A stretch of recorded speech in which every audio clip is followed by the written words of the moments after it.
కర్నూలు జిల్లా ఏపీఆర్ఎస్ఏ నూతన కార్యవర్గం ఏకగ్రీవ ఎన్నిక కలెక్టరేట్లోని రెవెన్యూ భవన్లో శుక్రవారం జరిగిన Andhra Pradesh revenue services association APRSA Kurnool జిల్లా ఎన్నికలలో నూతన కార్యవర్గం ఏకగ్రీవంగా ఎన్నికైంది.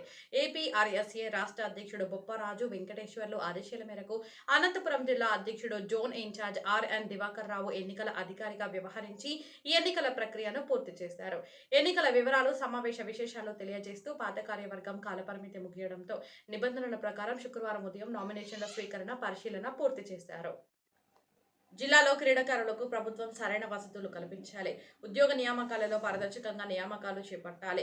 రాష్ట్ర కాంగ్రెస్ క్రీడా విభాగం చైర్మన్ జీవీవీఎస్ కమలాకర్ రావు జిల్లాలో క్రీడాకారులకు క్రీడా మైదానాలలో కూటమి ప్రభుత్వం సరైన వసతులు కల్పించాలని, అలాగే ఉద్యోగ నియామకాలలో పారదర్శకంగా క్రీడాకారుల నియామకాలు చేపట్టాలని రాష్ట్ర కాంగ్రెస్ స్పోర్ట్స్ సెల్ క్రీడా విభాగం చైర్మన్ జీవీవీఎస్ కమలాకర్ రావు గారు డిమాండ్ చేశారు. రాష్ట్ర పర్యటనలో భాగంగా శనివారం కర్నూలు జిల్లా కాంగ్రెస్ పార్టీ కార్యాలయంలో జిల్లా కాంగ్రెస్ కమిటీ ఆధ్వర్యంలో సిటీ కాంగ్రెస్ అధ్యక్షుడు షేక్ జిలానీ బాషా గారి అధ్యక్షతన జరిగిన సమావేశంలో కమలాకర్ రావు గారు మాట్లాడుతూ ఆంధ్రప్రదేశ్ కాంగ్రెస్ కమిటీ అధ్యక్షురాలు శ్రీమతి వైఎస్ షర్మిలారెడ్డి గారి ఆదేశాల మేరకు రాష్ట్రంలో అన్ని జిల్లాలు పర్యటిస్తున్నామని, ఈ రోజు ఉదయం క్రీడా మైదానంలో క్రీడాకారులను కాంగ్రెస్ నాయకులతో కలిసి కలవడం జరిగిందని, క్రీడలలో ఫుట్బాల్, బ్యాడ్మింటన్, క్రికెట్ మొదలగు పోలీసు, ఎస్ఐ శిక్షణ తీసుకుంటున్న వారిని కలిశామని, వారితో కలవడం సంతోషంగా ఉందని, వారికి ప్రభుత్వం సరైన వసతులు కల్పించడం లేదని ఆవేదన చెందుతున్నారని, వారికి ప్రభుత్వం సరైన వసతులు కల్పిస్తే పోటీలలో రాణించగలరని తెలియజేశారు.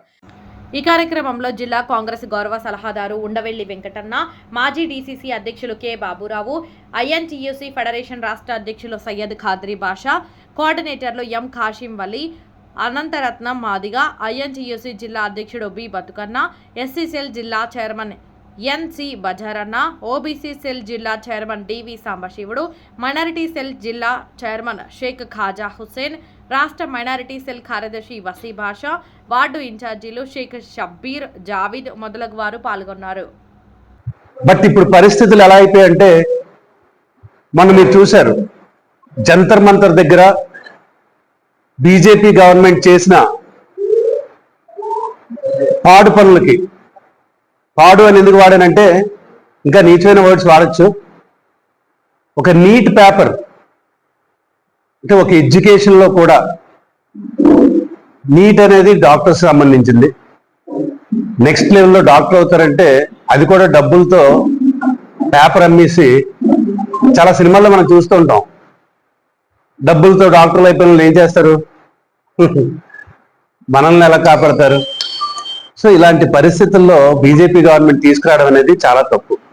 ఆ తప్పు అన్యాయం అనేది ఒకప్పుడు రాజకీయ పార్టీలు మాట్లాడేవి, కానీ ఇప్పుడు ప్రజలే మాట్లాడుతున్నారు. సో బీజేపీ గవర్నమెంట్ ఎలాంటి పరిస్థితుల్లోకి ప్రజలు తీసుకెళ్తుందనేది మొన్న మనం జంతర్ మంతర్లో పిల్లలు పాపం వాళ్ళు కూడా హింసించి, వాళ్ళకి అన్యాయం జరుగుతుందని రోడ్ల మీదకి వచ్చి ఆవేదనతో వచ్చిన వాళ్ళని చాలా హింసించారు. కానీ మన prime minister of India Modi గారే తప్పు చేశాను అని చెప్పి మినిస్టర్ని రాజీనామా చేయించారు. ఇది ఆరంభం కాదు, బీజేపీకి అంతం. ఈ 12 సంవత్సరాల పాలనలో బీజేపీ గవర్నమెంట్ ఏం చేసిందో ప్రజలందరికీ అర్థమైపోయింది.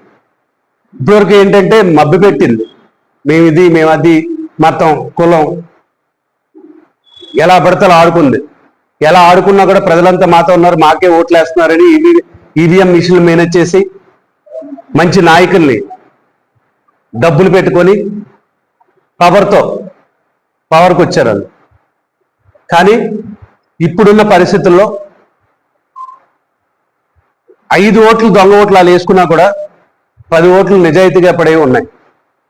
సో 100% నెక్స్ట్ వచ్చేది కాంగ్రెస్ పార్టీయే. అది ప్రజలకి కావాలి ఈ రోజున. ఎందుకనంటే ప్రతి విషయంలో కూడా మోసపోతున్నాం మనం. అలాగే లోకల్ గవర్నమెంట్ వరకు వస్తే మొన్న మనం చూసాం, ఆఖరికి స్పోర్ట్స్ ఉద్యోగాలు కూడా అమ్మేసుకుంటున్నారు. అంటే ప్రపంచం ఎక్కడికి వెళ్ళిపోతుందో, మనం ఆంధ్రప్రదేశ్ ఎక్కడికి వెళ్ళిపోతుందో, కర్నూలు ఎక్కడికి వెళ్ళిపోతుందో ఎక్కడ ఏం అర్థం అవ్వట్లేదండి.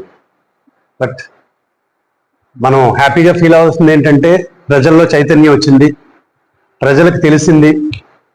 అలాగే ఈరోజు గ్రౌండ్కి వెళ్ళినప్పుడు ఆ పిల్లలు పడుతున్న ఆవేదన, ఒక రాజకీయ పార్టీ ఏమో కర్నూలుని క్యాపిటల్ చేస్తానంటారు.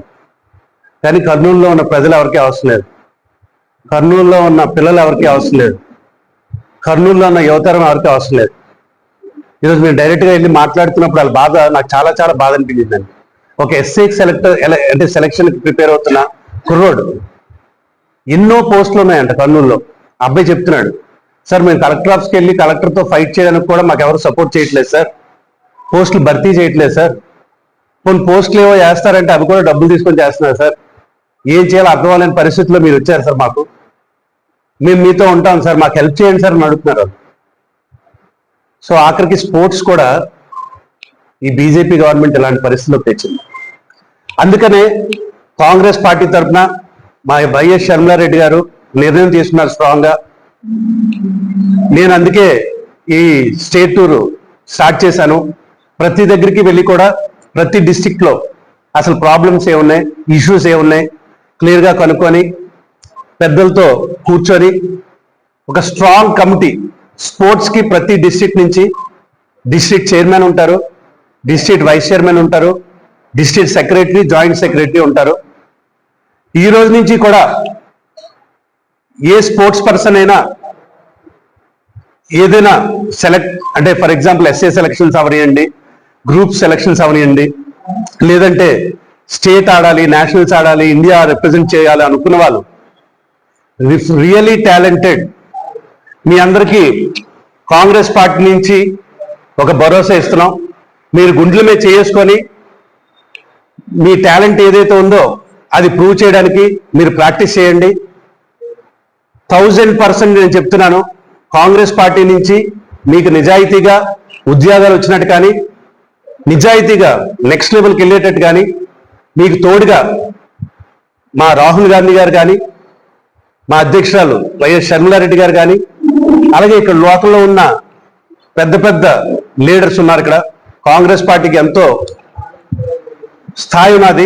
మేమందరం కూడా మీ వెనుకుంటాం, మిమ్మల్ని నడిపిస్తామని ఈ సందర్భంగా తెలియజేస్తూ, అలానే మా వైఎస్ షర్మిలారెడ్డి గారు ఒక వెబ్సైట్ క్రియేట్ చేయగలుగుతున్నారు.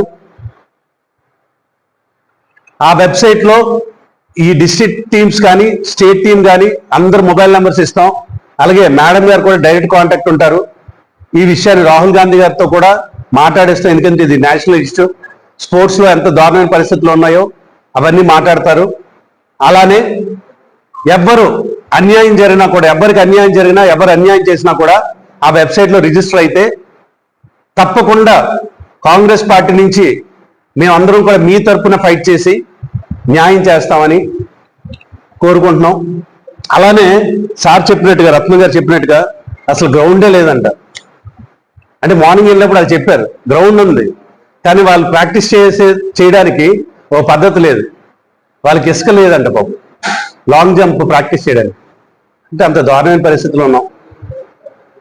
ప్రతి స్పోర్ట్స్ అథారిటీకి కూడా స్టేట్ నుంచి కానీ సెంట్రల్ నుంచి కానీ ఫండ్ వస్తుంది. ఇది ఎవరికి చాలా మందికి తెలియని విషయాలు. కానీ నేను 96లో స్కూల్ నేషనల్స్ ఆడాను క్రికెట్. అది ఎంత కష్టం ఉంటుందో, డిస్ట్రిక్ట్కి ఎలా సెలెక్ట్ అవ్వాలి, నేషనల్ ఎలా సెలెక్ట్ అవ్వాలి